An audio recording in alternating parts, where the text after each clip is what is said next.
Good morning, Senior Staff Nurse Mark. I am Nurse Sarah. Regarding one of our resident, Madam Lim, 97 years old lady, during my morning rounds, she looks very drowsy and refused breakfast despite coaxing. She did not take her morning medication as well. I am worried.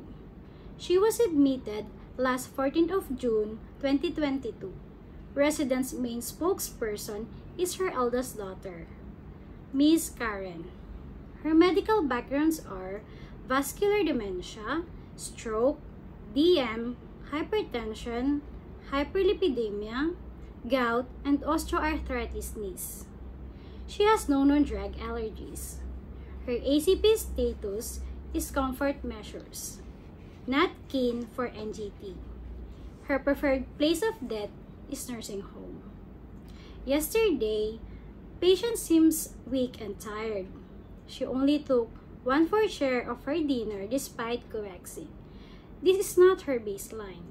Her usual intake is 3/4 share of food every meal. I am worried that the resident has abnormal vital signs and acute change mental status. Her current parameters are temperature of 36.3 degrees Celsius with current BP of 88/50 millimeters mercury. It's on the lowest range. She has also decreased pulse rate with 60 beats per minute. Her usual pulse rate is ranging 73 to 75 beats per minute.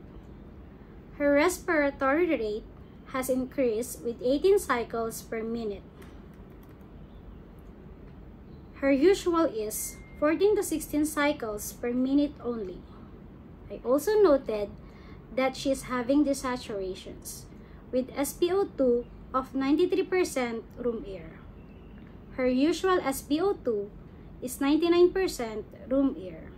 So, I decided to start O2 support of 2 liters per minute via nasal cannula.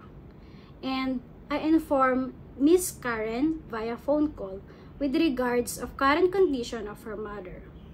I already added Madam Lim for doctor's review today.